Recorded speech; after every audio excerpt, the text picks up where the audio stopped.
Well, hello. I'm here with Caitlin and Doug to talk about quantum navigation and other things. But I think we're starting with Doug with the Dell breach. Yeah, so this is an interesting one here. Dell warns customers last week, I think it was Thursday, Friday, of a data breach where 49 million customers are affected. And initially they said, oh, not such a big deal as typical for a data breach. But then it comes along that we get a little bit more information about this story. And it turns out that some party, some bad actor, used a partner portal with an API and created a fake company, went in there, scooped. This is kind of interesting. Customer order data, which is okay, not that big of a deal, I would argue.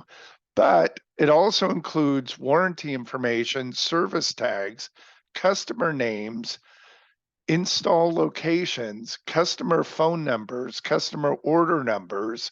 So they've got all of Dell's information about who's ordered product, including what's alarming to me is the serial tag, service tag numbers. And they got, again, name and address, phone number. What they don't have are credit cards, but I would argue that really doesn't matter because they've got everything to impersonate Dell. Yeah. And this, I think, is going to go on for years because that data, right? When you buy a new Dell computer, which I did last year, I got a 3-year warranty, 4-year warranty on it. I'm going to have people calling up with the service tag number. How do you identify that it's truly Dell and I'm not buying a fake extended warranty or, my computer has been infected. We need to remote in, all that kind of stuff. Yep.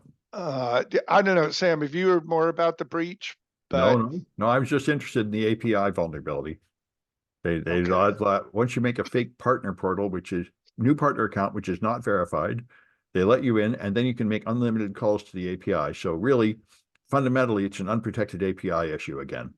Yeah, yeah, yeah. What a score. It was put up for sale on one of the market sites for selling stolen goods or rather stolen data. And I don't know what's happened to that since. Yeah. So it's out there. That's the bad part. It's out there. Yeah. All Well, right. And I Sam, let me ask you this. Could have Dell done something to Well, prevent this? Well, sure. If they had a proper API, they wouldn't let Yeah. anybody in the partner portal unless they were actually verified to be a partner. And then they wouldn't let anybody scrape like a million requests from the partner portal without hitting some kind of threshold. Yeah. Yeah. Yeah. Okay. Yeah. All right. But, Caitlin, it's always something after the fact. yeah, it's always after the fact, but they could have done something to be a little bit more proactive. Yeah. Yeah. And, yeah, all right. And, I got a letter from AT&T, speaking of breaches, mhm. and Yeah. they're like, "Oh yeah, we had a incident. Don't worry too much about it. They just got, your name, your phone number. Oh, and by the way, your social security number." I was like, "Wait, what?" Yeah. Yeah. Yep. So Caitlin, we talked about this a couple episodes ago. Did you get the letter from I did. AT&T? Yeah, so I've been in Redmond for 3 weeks, so I just got Okay. back. And I came back and I opened my mailbox and I got the letter. I was like, oh, Jesus Christ. So did you get the email from AT&T I don't think so, no. with the link that asks you to verify your password because of the data breach? And it's the exact letter that you received in the mail with a QR code added, which is fake. Yeah. Oh, yeah, no, I didn't get that. I'm no longer an AT&T customer. Oh, well, I don't blame you for that. I'm not AT&T either. I called their tech support. That did it for me. Yeah. Yeah. Yeah. No, No, it's so AT&T sent out a letter which you received, and somebody scanned the letter or OCR'd or whatever, and they're emailing it out with an added additional line that says, please verify your account information and credit card, something like that, Yeah. using this code or using this link. So it goes to a, fake scammer's website to collect even more data. Yeah. And the letter, right? It's the real letter that you got with the one line that's added. And if you don't look at it or don't notice it, if you don't think through it fully, you go, oh, okay, another corporate letter, AT&T. This sure looks legitimate. No spelling errors. The graphics look correct. It's a perfect copy of it. Yeah. Which is easily done, but No, this I scammers think is a got- scammer that understands the basic maxim of acting that less is more. Yeah. So I gotta hand it, that's pretty clever. Yeah. And Caitlin, just so we kind of refresh, let's see, Fast Track, the bridge tolls. Uh-huh. Same thing is going on with them. Somebody's sending out fake text saying that you owe $2.99 for a bridge toll or a fast lane, access, and you've got 5 days to pay it, otherwise you'll be fined. Yeah. And so again, it's a QR code or a link to a website, totally bogus, but the letters are genuine, meaning that they're very, very convincing. Now, see, I have a geez. strong defense, just like other things. I just don't read my email. This makes life simple. Anyway, so let me talk about quantum navigation. I was very interested to read this. The UK has had a successful test of their quantum navigation system, and I went down a rabbit hole reading about this. But this actually works by doing interferometry on de Broglie waves, which is unbelievable. You have an ultra cold atom cooled with lasers, then you zap it to make it half in the ground state and half in an excited state. Then you let it drift by momentum for a while. Then you zap it again to collapse the wave function, and you examine the interference between those two possible paths of the atom, the excited state and the unexcited state. And from that, you can tell your rate of acceleration to incredible precision. The problem is you can only do this at the rate of 1 hertz. So if your vehicle accelerates quickly, like turning a corner, you won't have enough points on the velocity curve to integrate to figure out how far you went. So you have to combine it with classical inertial navigation too. But the end result is, if you have the quantum navigation and the inertial navigation working together, you can completely tell where your airplane is going without reference to any GPS satellites. And so it doesn't matter if the Russians jam the GPS like they've been doing. So, but one thing I couldn't find was a picture of this thing to see how big it is. From similar previous ones, I get the impression that the end result is kind of like about the size of a small refrigerator, not too small. Kind of like the first microwave oven that was the size of a and good size refrigerator. The fact that you have to have single atoms floating that are cooled to near absolute zero makes me think it's never going to be small enough to fit in your car, but it does work in airplanes. And that kind of leads to Caitlin's next story. Oh. Well, before we get into that, a lot of commercial airplanes already have ring laser gyroscopes, which are incredibly accurate. Well, they use light, right? Yes. But see, then the argument is they're like 1,000 times less accurate than this one that uses de Broglie waves with ultra cold atoms. But you know how accurate they said that thing will actually decay within like a month, and this would take years. But anyway. Yes. And presumably you land the airplane now and then, and you actually know where you are, so you could reset it. Right. And actually, that's what they have to do whenever they land the airplane. They have to sort of reset the gyroscopes, because of course the Earth is spinning underneath, and the gyroscopes are so sensitive it picks up Earth's rotation. It's really fantastic stuff. I think it uses the Sagnac effect to basically it has like 2 lasers that go off in like 2 different directions, right? And then it looks at it looks at how they combine the kind of like how we're detecting gravitational waves. Exactly. Yeah. The problem the precision is limited by the wavelength of light. Correct.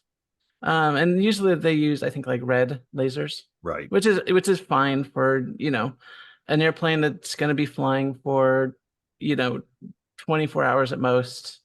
Right. Anyway. But so there's a lot of instruments on board an airplane. And they're going to be adding one more, and that gets me into my first topic, which is AI-powered aircraft, in particular AI-powered war machines. I actually saw a movie about this once. It did not end up too well. And the robots ran COBOL, so our robots will be better. We'll run Python. Ours. So Maybe Rust. and well, maybe Rust, who knows, maybe. But interesting engineering. Has this article by Christopher McFadden. And essentially what the U.S. Army is doing is they are equipping fighter jets, including this, what is this, the X-62A? They're equipping these with basically like AI computers that can fly the aircraft without any sort of GPS or other sort of radio transmissions. So normally aircraft will fly. I mean, aircraft can already sort of fly by itself, just using like GPS and ILM type Radio instruments. waves. Yeah, true. Yeah. basically they can use I forget what it's called, but they're basically like way stations that like send out pings, and the aircraft sort of like follow those pings and stuff. So but this is just all like cameras and sensors and stuff, and it just automatically flies the aircraft, lands the aircraft, does the whole mission. And so ideally the idea is that the pilot won't be involved at all in the future.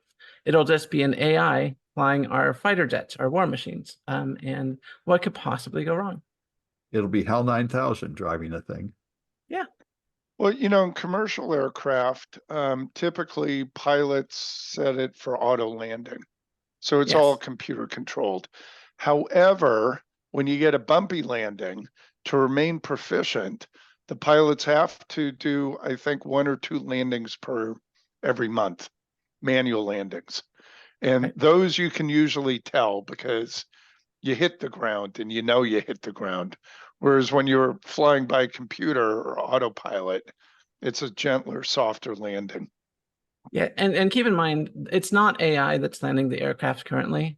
Basically, at the start of the runway, there's the ILM ILS system. ILS system, right? Yeah. That will Instrument send. landing system. Yeah, it sends Yeah, radio yeah, waves out. yeah, exactly. And it basically just follows the path of the radio waves down, and so it's not. It's just sort of like an automated. It's on rails essentially. It's on radio rails. Yeah, The new radio AI wave. system, Yeah. on the new AI system would not need an ILS transmission. It would see the runway, boom, land. So even if there's jamming and stuff, it'll still work. Good. Yeah, interesting. Every once in a while, those antennas get dinged or something, and the aircraft are off on their landing. Yep. So they have to calibrate those or test those from time to time.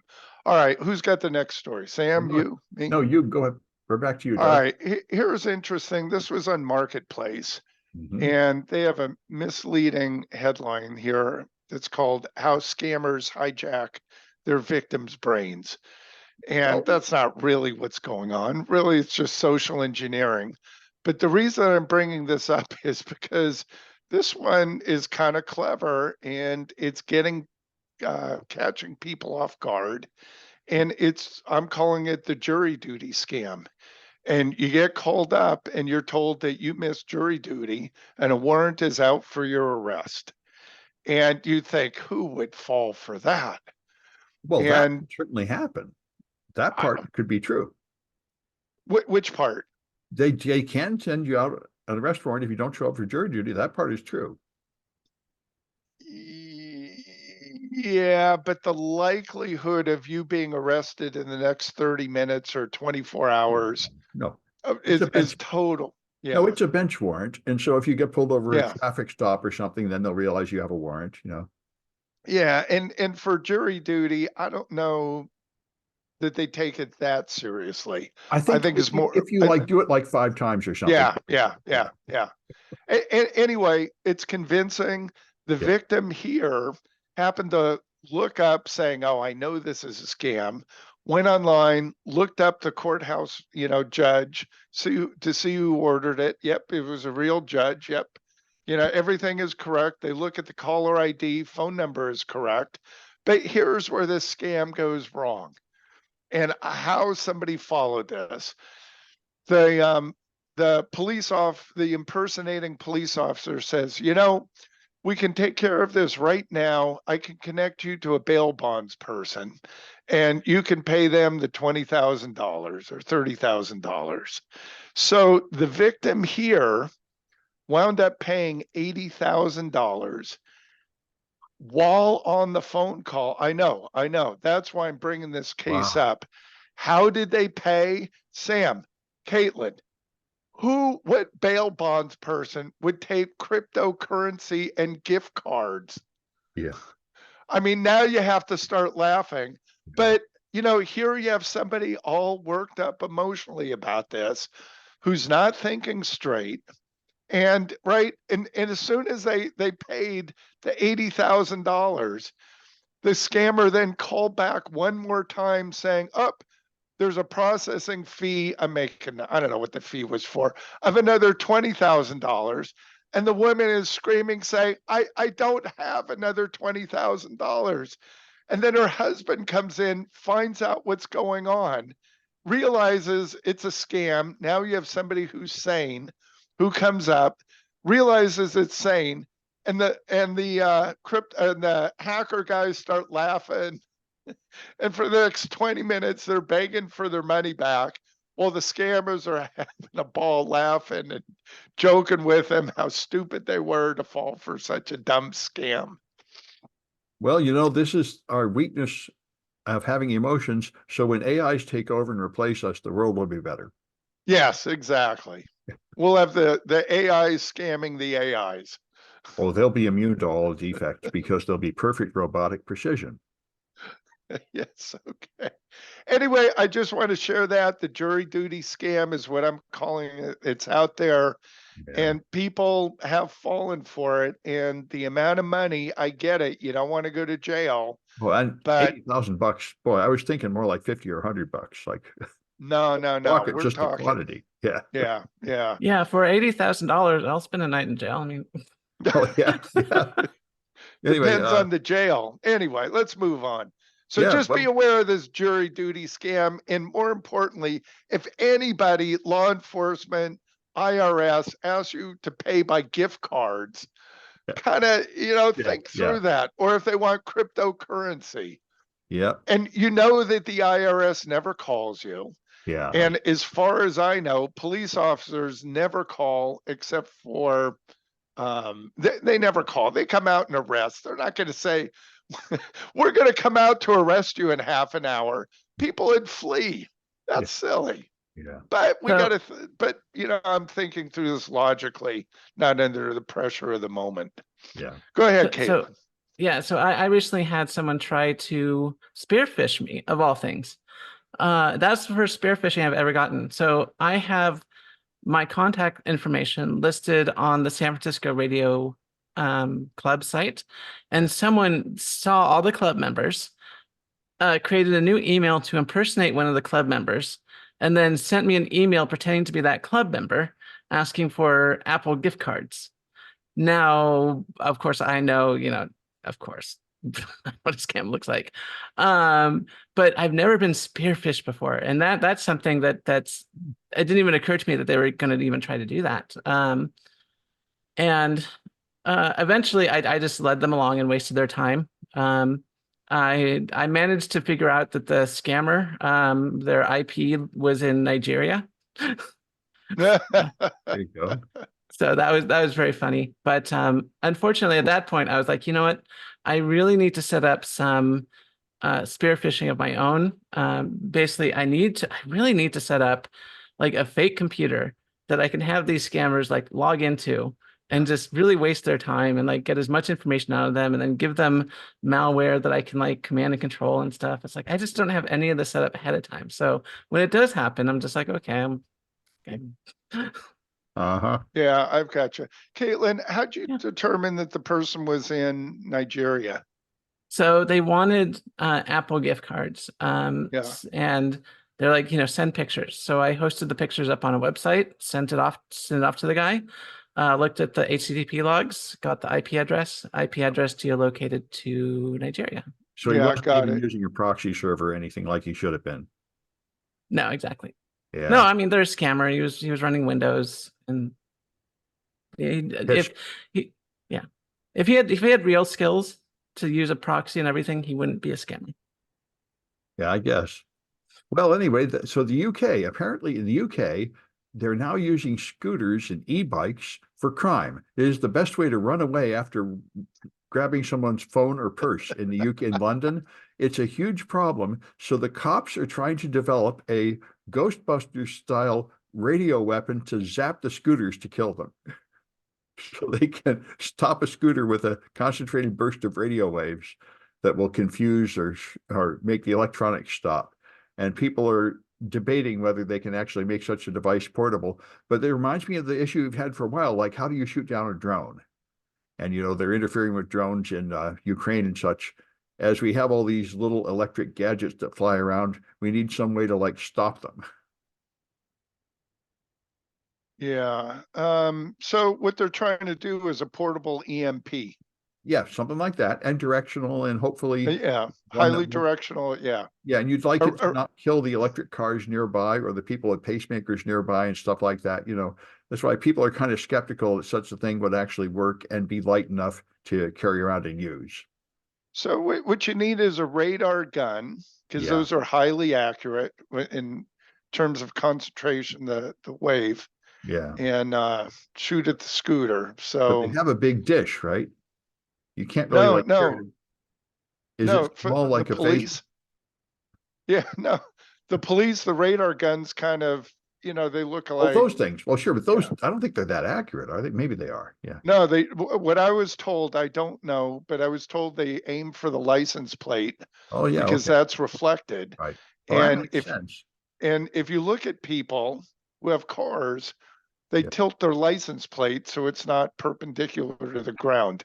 Oh, okay. I don't know if that works. No, I don't think it would work anymore because just like the stop signs, they have little Yeah. corner cubes in there. So at every angle, it goes right back. Well, that's why they put the mask over the top. Right. Yeah. Yeah. And somebody on Amazon, they'd sell a window shade. So you press a little button and a curtain would drop. All right. All right. Anyway, Well, let's go to Caitlin. You've got a new chip, hey? Yeah, it's finally happening. We knew this was coming, and unfortunately, the time is nigh. It's time to say goodbye to x86 and welcome our new ARM overlords. Oh, it's ARM. I didn't. ARM, yeah. Oh, now I like it better. Yeah, so Tom's Hardware has an article by Jeff Butts. I said Butts. Anyway, so Jeff Butts has this is talking about Qualcomm Snapdragon X chips, which are going into desktop computers. They're ARM chips, and they're going to run Windows on ARM.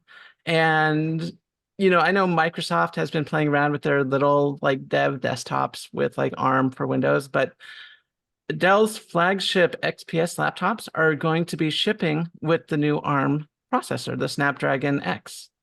So it's happening. It's here. Windows is moving over to ARM. But not on servers yet, right? Well, you've been able to get ARM servers for a while now. Yeah, but they haven't become dominant yet. Yeah. If they're so much better, you would think they would take over in a hurry. You would think so. But... Yeah. Anyway, I love my Mac running on ARM. I like the Windows running on ARM, so I'm all for it. what are you running on ARM, or what's your hardware for Windows on ARM?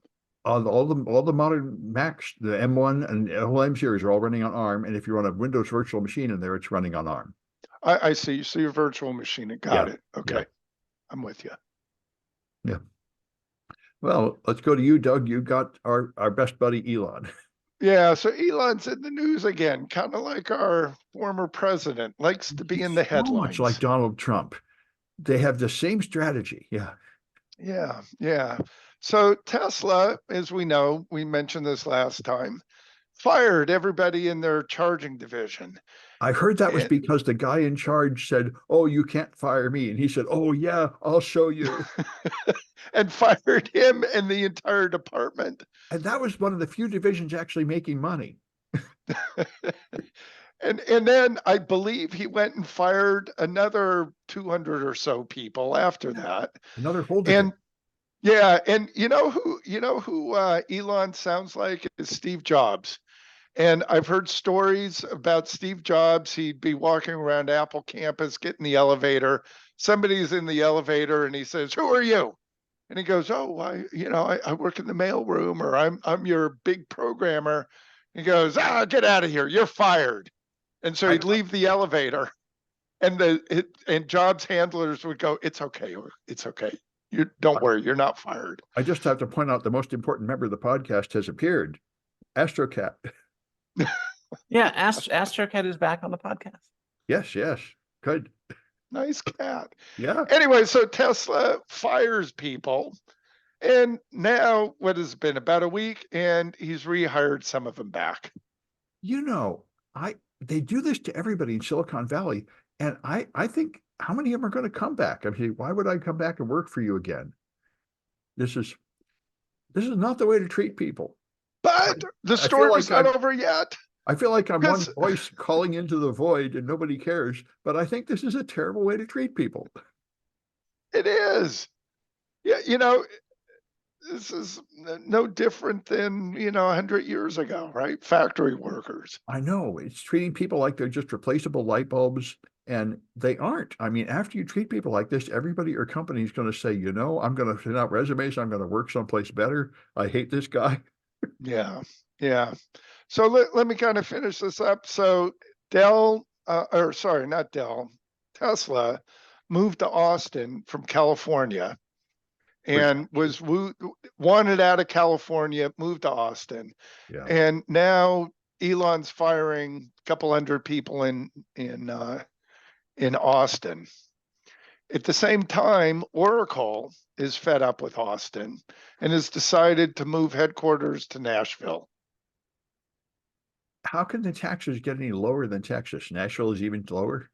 Yeah, yeah. I listened to the interview with the mayor of Austin, and he said, we wooed these companies here. Now they're leaving. They got these big tax breaks, but we're not willing to give them another break. So good riddance, essentially. Well, I guess.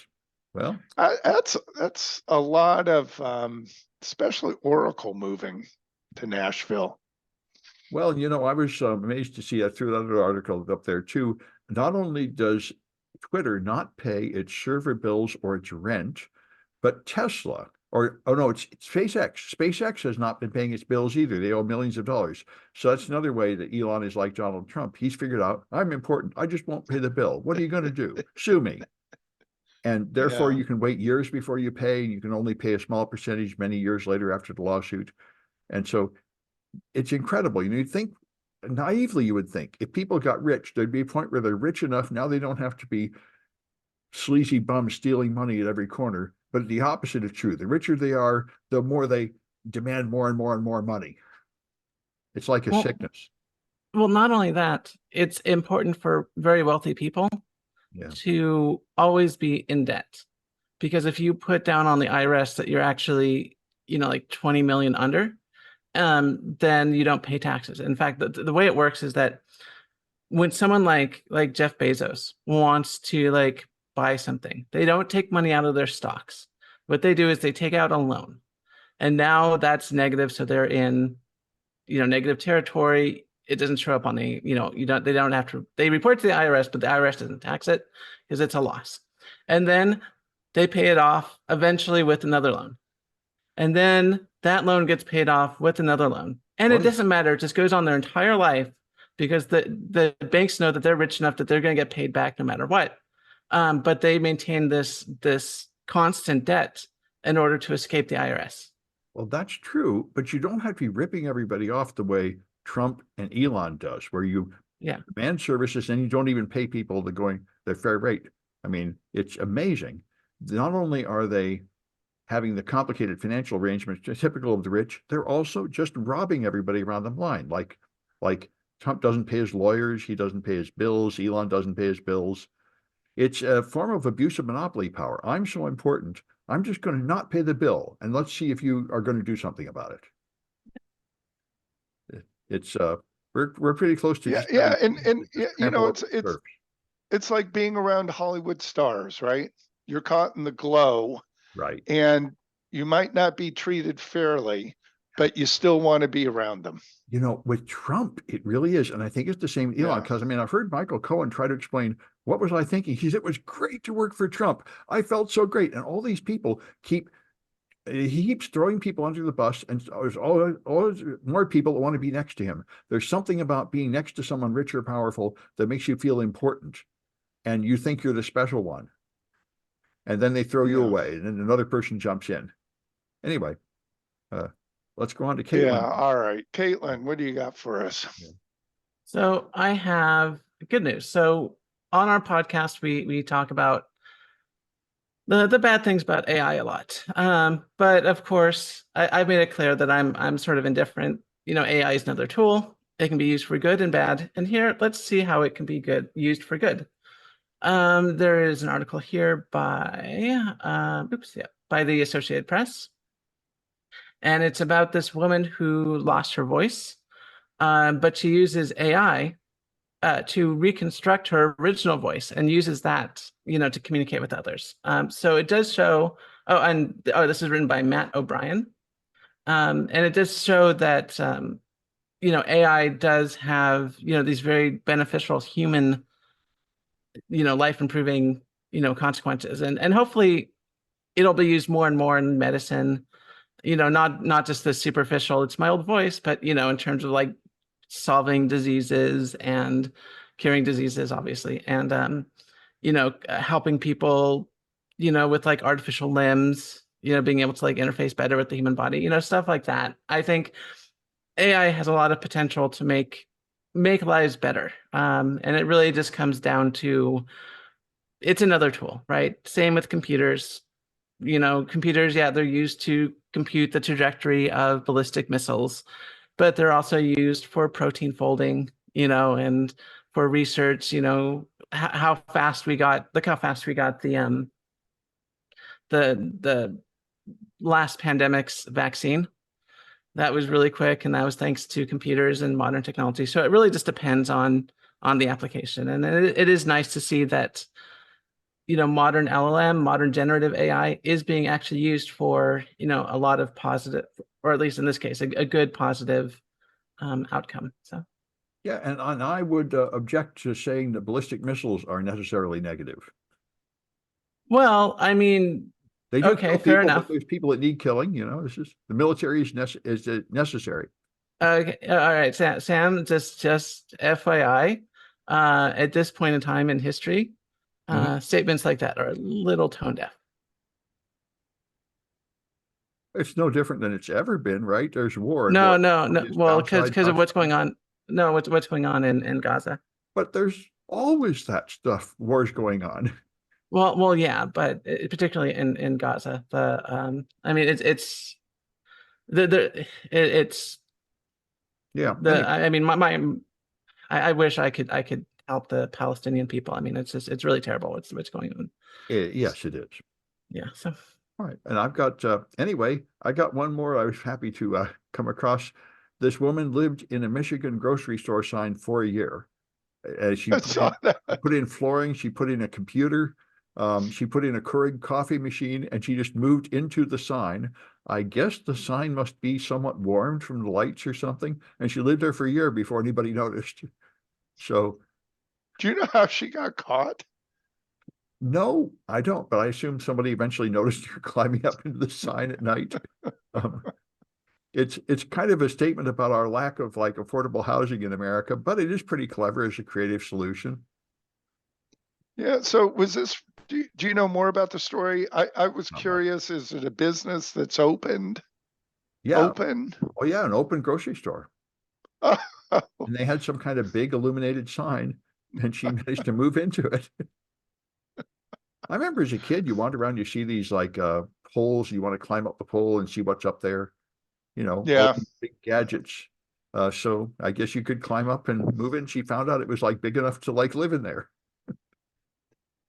All right. Well, you know, there were people that lived in the BART tunnels. Oh, sure. So You don't need much. Yeah. Nope, they got electricity, had a refrigerator. Yeah. All right. All right. I think that's it. I'm done. No, I got one to share Oh, go here. ahead. Okay. So let me bring this up here. Oh, that's right. You have some pictures to show. Yeah, I've got some pictures. All right. Am I broadcasting? I think so. Is this coming through? This is San I'm trying to make Francisco, it. Yeah, it looks like White Tower. okay. I'm seeing podcast topics. Yeah, we're seeing OneNote, Oh, which is an wrong amazing one. application. Okay, And you should tell everyone about how great OneNote is. I will. How Okay. about this one? Do we have this one now? Yeah, now I'm seeing a picture of a city. Yeah, okay. So let me, if I go full screen, do you have that? Yep. Looks like San Francisco with White Tower, maybe. Yeah, so this is San Francisco, and Hmm. this The Aurora. is, yeah, the Aurora, and I guess you can't see it at full screen, but there's a little pinkish to this, Yeah. which is pretty amazing. And I've got another one here that a neighbor of mine took. This is over in the East Bay, over towards Mount Diablo. And I got to admit, that's pretty impressive. Yeah. And you know, what's interesting about both of these pictures is if you look at the sky, you won't see this, but these were taken with iPhone cameras. Yeah. And just for fun, I stumbled across this one and I thought this is hilarious. So you got a raccoon here, and Yep. you see what this is down here, an alligator. Riding an alligator, yeah. And what is this, a new sport, raccoon surfing on alligators? Yeah. It looks like a pretty dangerous sport to me. I know, but I would think, wouldn't the alligator just flip over and have a nice meal? I would think so, yes. So, Yeah, so funny story. The night Yeah. that we had the solar storm, yes, I was in Redmond and my airplane took off an hour before sunset. okay. So I was about if I stayed there an extra hour, I would have seen the aurora. But of course, my plane was set to take off right before it, so I missed it, unfortunately. Yeah. Yeah. You know, it's unbelievable to me. Two things. One is people in Texas and as far south as San Diego were able to see the aurora. And I don't know if that was with the unaided eye or with a camera, but there were reports in both locations. That's pretty far south. And I think even Hawaii people were able to see it. Yep. Again, I don't know, unaided eye or if that was with a camera. But here's kind of the big question, and Caitlin, you might know the answer. Isn't this the equivalent of a large EMP? No. No. Okay. No. It's not At least not to the level of what it could be. Yeah. Yeah, but I mean it's the same principle fundamentally as an EMP, but the power is much less. So what's happening is that when Yeah. the charged particles hit Earth's magnetosphere, Yeah. it basically causes the magnetosphere to essentially shrink a little bit, which causes magnetic flux. And when you have magnetic flux, that induces a voltage in wires. And so if you have a really long wire, like transmission wires and stuff, or telegraph wires, if you want to get old school, you will see voltages rise in them and sparks and everything if it's really bad. You know, if it's a really big storm. This storm was not large enough to affect our grid. But if you have a small device like a laptop, it's not going to like fry your laptop or anything like that. So there's not enough energy there, not enough charged particles to create enough diffuse. energy. It's like sunlight. You need a big Yeah. collector to get enough of it to make a voltage. Right. So right. so you need to lens it, if Yeah. you will. So you need like Yeah. a power line going for miles around in a big loop, like the whole North American grid would be an antenna that would pick up enough of a signal. Exactly. Okay, and this signal was weak enough not to even influence power lines. Well, Oh, Yeah. it influenced it for sure. And they have defenses for exactly this reason. Okay, because Yeah. I do know, I'm going to bring up another story here. The International Harvester, the farmers weren't able to operate, Because And the GPS didn't work. it was the GPS, and apparently they use a combination. They have, I believe, centimeter accuracy is what I read. Right, They use lasers to shoot weeds right. as they're growing in the field. But not only do they use GPS, which is not accurate enough, they also have a ground-based system that I guess the farmer has to put up as a reference point. And that's how Oh. they get between GPS and the ground-based the accuracy. And Caitlin, looks like you have more about this. You know, a I little more. just learned about this. Yes. So Okay. it turns out that the reason why you can't get like super accuracy on like GPS has to do with the carrier wave and the timing. So if you look at the GPS carrier wave, the L1 signal comes down at about 1.5 gigahertz. That wave is a few, like millimeters in length. And so that sort of limits your accuracy. And then the data itself is sort of mixed in there. And that means that, L1 data, you can kind of be within like, a meter or two of where you're supposed to be. And that's fine enough for cars. But if you need something really precise, you essentially need to calibrate the signal. So you know exactly when this part of the phase comes in. That's where you know the signal is like absolutely correct. And to do that, that's where the base station comes in. So the base station knows exactly where its location is. And when it sees the GPS signal, it's able to get the phase variance and then send that calibration data out to the other GPS enabled equipment. And so it allows them to use GPS much more precisely down to the centimeter. I see. Oh, so we're down to centimeter. Yeah. So like I said, so if you look at the carrier wave, carrier wave is, a few millimeters, whatever. So if you look at the carrier wave, you can get very, very close to where you are based on the 1.5 gigahertz L1 signal. But you need to know the exact phase and part of the phase that you're supposed to be looking at. And that's where the base station comes in. I see. So Caitlin, that's kind of like a microwave oven, where the wavelength is large enough where you have hot spots and cold spots in food. So, Yes. Similar idea. And what you're saying is the GPS wave is more than a few centimeters, right? Would you have that? Yeah. So in fact, we can look this up right now. Let's pull up our. But there's an it's the easy same equation to that. Yeah. Yeah, it's the same principle as what's going on in a microwave. Well, what I've been told, what I've read, is that there's 50 meters of noise deliberately added to commercial GPS to prevent people using it to aim weapons. Yeah. So it is. Yeah. Okay. So Caitlin, you might know, I thought that was initially, and Clinton removed that. Years ago. They did. So it used to be much less precise.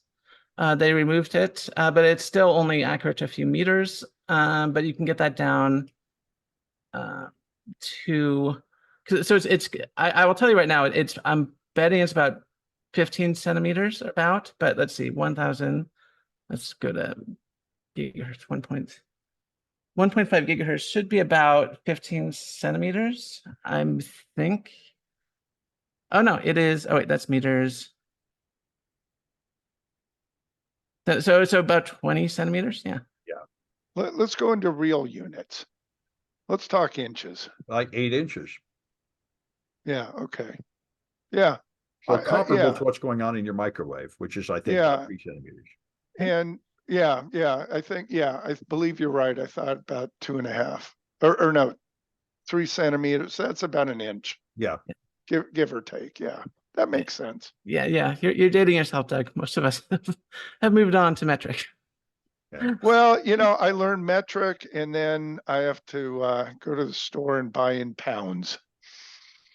Yeah. So it's really weird. So the United States is a metric nation. We are officially metric, and but we don't have any laws that say like that get grandfathered in. So any new standard is going to be in metric. So if you get like an M.2 drive, when you slot it in, you get like the 30 centimeter version or whatever.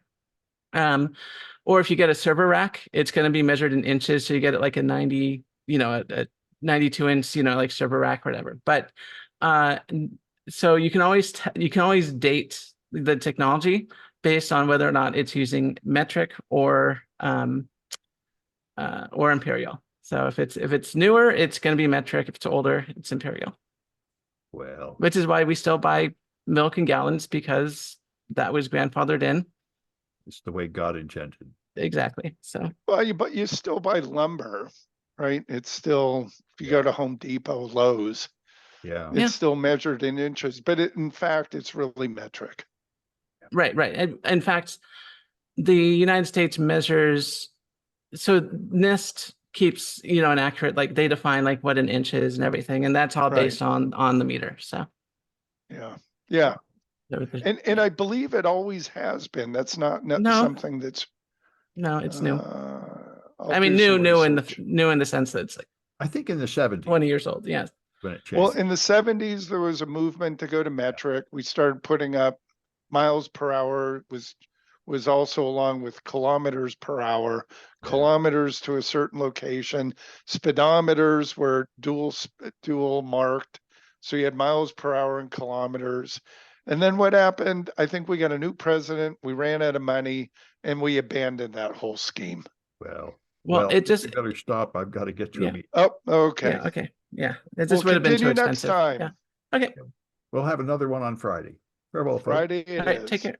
Okay.